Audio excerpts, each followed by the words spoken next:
Welcome to another news brief from San Diego Americans for Safe Access.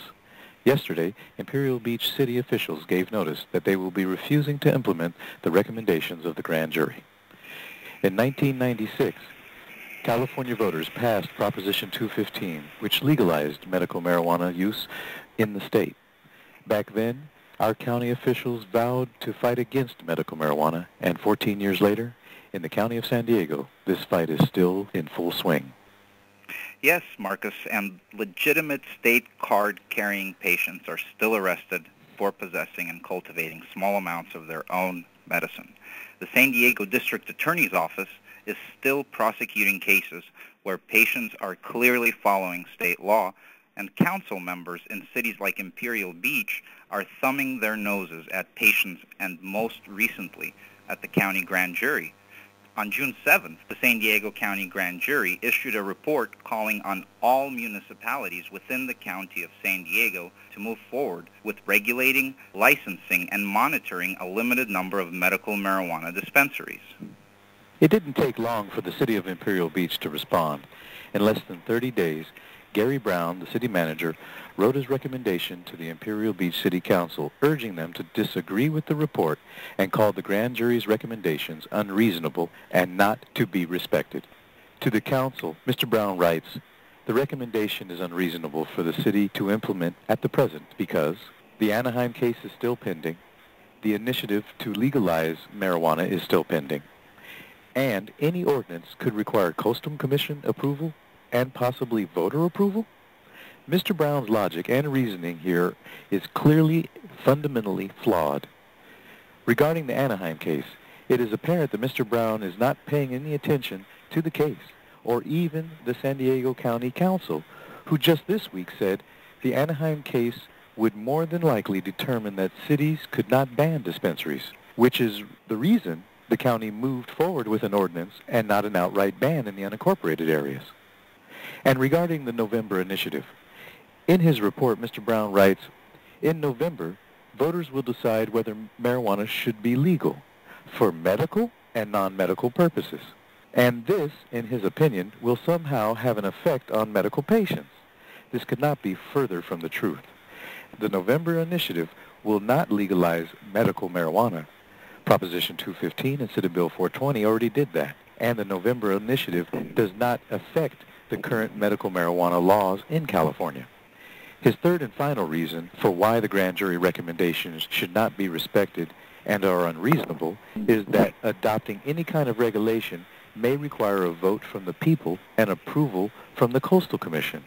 Sounds like Mr. Brown has a few more brick walls in the city's back pocket. Either Mr. Brown truly has a passionate hate for medical marijuana, or he is extremely misinformed. Isn't that right, Eugene?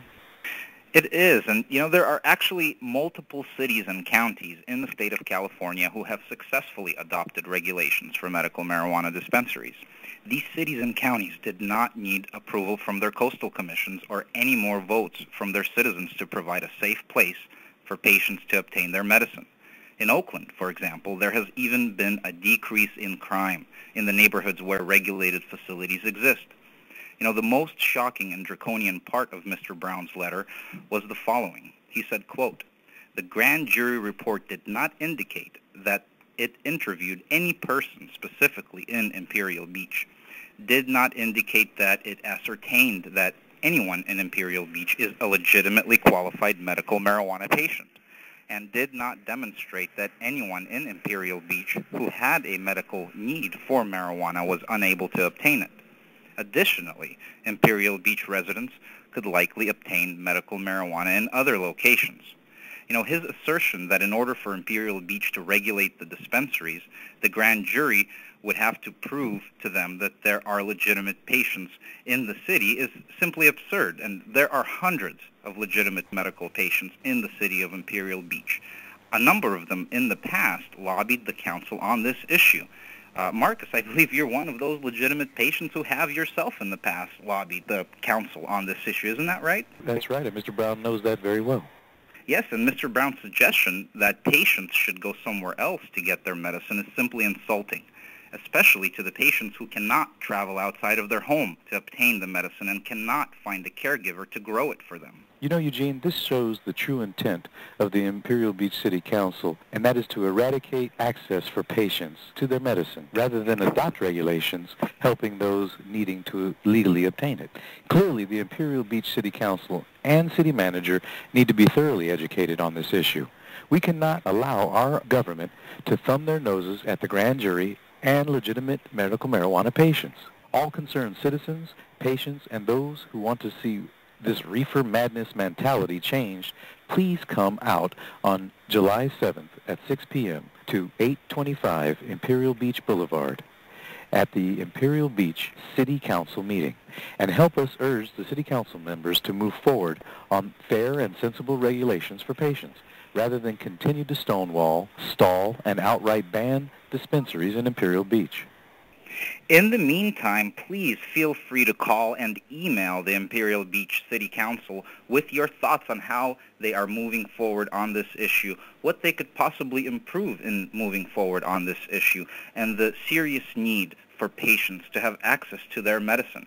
On your screen, you should see the email addresses for each of the City Council members being listed right now. Jim Laney, the mayor of Imperial Beach, Lori Bragg, Patricia McCoy, Jim King, Diane Rose, and of course, Gary Brown, the Imperial Beach City manager. Thanks for your help, Eugene. I hope to see you and county residents from all 17 municipalities who are concerned about safe access in their own communities be at the Imperial Beach City Hall, located at 825 Imperial Beach Boulevard at 6 p.m., to send a strong message back to their community leaders in hopes that they will respond in a supportive way to the grand jury's recommendations. We must have safe access in all of our cities. Thank you, Eugene. Thanks, Marcus. This has been a San Diego Americans for Safe Access News Brief. Thank you for listening. I'm Marcus Boyd, wishing you a safe and compassionate day.